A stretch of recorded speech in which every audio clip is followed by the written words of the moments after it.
Assalamualaikum warahmatullahi wabarakatuh. Perkenalkan, nama saya Vera Rahmadeli dari jurusan Ekonomi Pembangunan Universitas Bengkulu.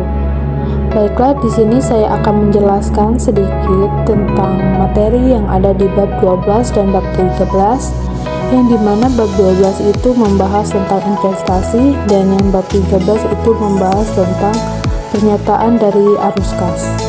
Baiklah, yang pertama kita akan membahas bab 12 tentang investasi. Mengapa perusahaan berinvestasi? Perusahaan umumnya berinvestasi dalam surat utang atau saham karena salah satu dari 3 alasan. Yang pertama yaitu perusahaan mungkin mempunyai kelebihan uang tunai. Yang kedua, untuk menghasilkan pendapatan dari pendapatan investasi. Dan yang ketiga, karena alasan strategis. Selanjutnya ada akuntansi investasi saham, yang dimana memiliki kepemilikan kurang dari 20% atau metode biaya, kepemilikan antara 20% dan 50% atau metode ekuitas, dan kepemilikan lebih dari 50%. Berikutnya menilai dan melaporkan investasi itu ada 5. Yang pertama, kategori efek. Yang kedua, nilai wajar melalui laba rugi. Yang ketiga, sekuritas tersedia untuk dijual.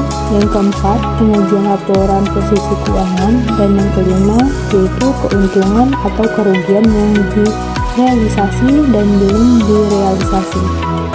Baiklah, selanjutnya kita akan membahas bab 13, yaitu tentang pernyataan dari arus kas.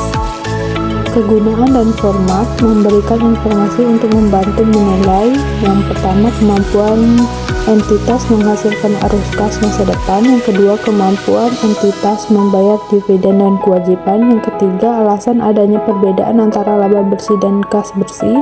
Dan yang keempat, transaksi investasi dan pendanaan tunai selama periode. Berikutnya yaitu klarifikasi arus kas. Klarifikasi arus kas ini ada 4, yaitu yang pertama, aktivitas non tunai yang signifikan. Yang kedua, format laporan arus kas. Yang ketiga, mempersiapkan laporan arus kas. Dan yang kelima, metode tidak langsung dan langsung. Ada 3 langkah utama dalam mempersiapkan laporan arus kas. Yang pertama, tentukan kas bersih yang disediakan atau digunakan oleh aktivitas operasi dengan mengubah laba bersih dari basis akrual menjadi basis kas. Yang kedua, analisis perubahan pada akun aset dan liabilitas tidak lancar dan catat sebagai aktivitas investasi dan pendanaan atau ungkapkan sebagai transaksi non-tunai. Dan yang ketiga yaitu bandingan perubahan bersih kas pada laporan arus kas dengan perubahan akun kas yang dilaporkan pada laporan posisi keuangan untuk memastikan jumlah sesuai. Selanjutnya, mempersiapkan laporan arus kas. Langkah pertama yaitu aktivitas operasi. Penyesuaian umum terhadap laba rugi bersih ada 3 cara, yaitu yang pertama, tambahkan kembali biaya non tunai. Yang kedua, kurangi keuntungan dan tambahkan kerugian yang diakibatkan oleh aktivitas investasi dan pendanaan. Yang ketiga, menganalisis perubahan aset lancar non tunai dan kewajiban lancar. Ada 4 kegiatan operasi. Yang pertama, beban penyusutan. Yang kedua, kerugian penjualan peralatan. Yang ketiga, perubahan rekening aktiva lancar non tunai. Dan yang terakhir, perubahan rekening giro non tunai. Selanjutnya, menggunakan arus kas untuk mengevaluasi perusahaan, yang dimana arus kas bebas sama dengan kas disediakan oleh aktivitas operasi dikurangi belanja modal dan dikurangi dividen tunai.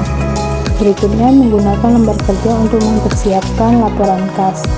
Yang pertama yaitu masukkan bagian akun-akun, yang kedua masukkan data, dan yang ketiga masukkan baris uang tunai. Dan yang terakhir ada laporan arus kas metode langsung. Yang pertama yaitu berdasarkan metode langsung, yang kedua untuk menyederhanakan dan meningkat bagian aktivitas operasi, dan yang ketiga untuk golongan besar saat ini.